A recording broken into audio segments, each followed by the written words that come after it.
Cleveland torso murders. In the early 1930s, Cleveland was a city of smoke, steel, and struggle. The Great Depression had left thousands homeless, living in shanty towns that stretched along the riverbanks. And it was there, in a place called Kingsbury Run, that one of America's darkest mysteries began. In September 1934, a man discovered what he first thought was a mannequin near a railway track. But it wasn't. It was the lower half of a human body, cleanly severed, the skin treated with a chemical that made it look like leather. Investigators were stunned, whoever had done this new anatomy. Days later, the upper half was found nearby. The first victim was called the Lady of the Lake, though she was never truly identified. Over the next 4 years, at least 12 more bodies appeared, all dismembered in the same way. The press began calling the unknown killer the Mad Butcher of Kingsbury Run.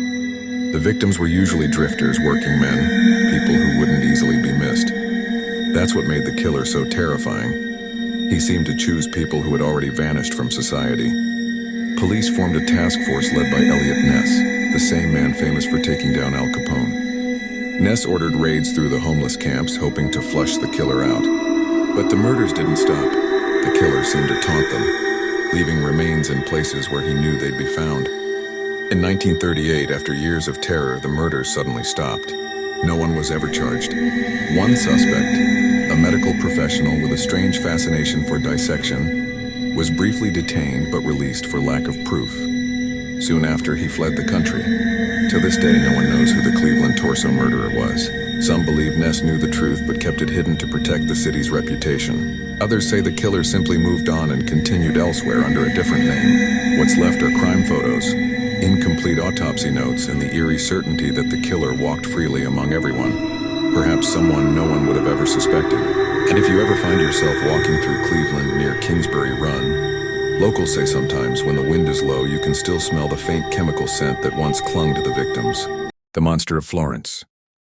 The hills of Tuscany are known for their beauty, quiet vineyards, stone villas, and ancient towns glowing under the Italian sun. But beneath that postcard image lies one of the most chilling unsolved murder cases in European history. It began in 1968, when a young couple was found murdered in their car near Florence. The case shocked locals, but after months it faded from the headlines. Then, years later, in 1974, another couple was discovered in almost identical circumstances, parked in a secluded spot, both shot with a .22 caliber pistol. Over the next decade, it kept happening. Couples, always lovers seeking privacy, were ambushed at night, their lives taken with precision and cruelty. The press dubbed the killer Il Monster of Florence, the Monster of Florence. The killer always struck during moonless weekends. He never left fingerprints, and he used the same type of bullets, making it clear it was the same person. Fear spread across Tuscany. People avoided driving out to the countryside after dark. Every noise in the night felt like a warning. Police investigated hundreds of suspects. Hunters, doctors, mechanics, even a group of farmers. At one point, they thought it might be a satanic cult. Another time, a group of friends were accused of covering up for one of their own. But every time the police thought they had their man, the murder started again. The last confirmed attack was in 1985. After that silence. What makes this case even stranger is that in the following years, letters were sent to prosecutors supposedly from the killer himself. Some contained details only the murderer would know. Others were rants about purifying sin. Forensics never proved if they were real or part of an elaborate hoax. Books were written, movies made. Even FBI profilers were flown to Italy to study the case. Some investigators claimed to know who did it, but others argued the true killer never faced justice. To this day, no one knows if the monster was one man or several, if he died, or if he simply stopped. But around Florence, some locals still say the hills go silent on moonless nights, as if the land itself remembers. The toxic lady, Gloria Ramirez. On the night of February 19, 1994, the emergency room at Riverside General Hospital in California was unusually busy. Nurses rushed between patients, doctors were overworked, and then just before 8:15 p.m., an ambulance brought in a woman who would later be called the toxic lady. Her name was Gloria Ramirez, a 31-year-old mother of 2 suffering from advanced cervical cancer. She was in visible distress, heart racing, struggling to breathe, and confused.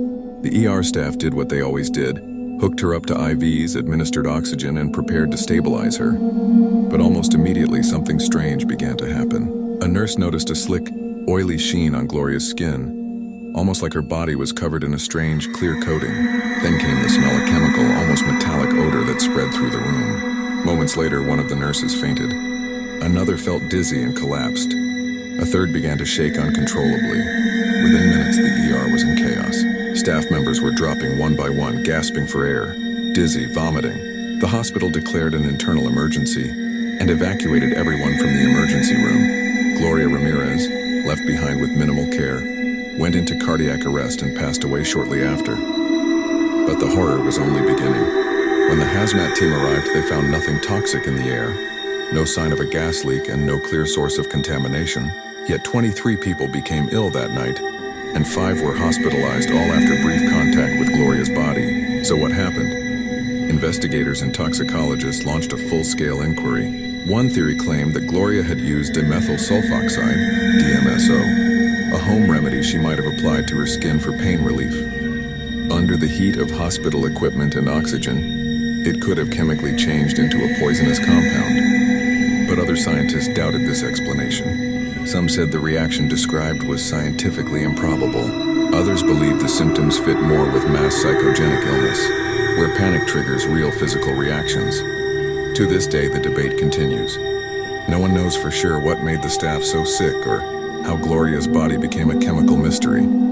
They say hospitals are meant to save lives, but that night, Riverside's ER became something else, a place where science and fear blurred together. And the woman at the center of it all took her secret to the grave.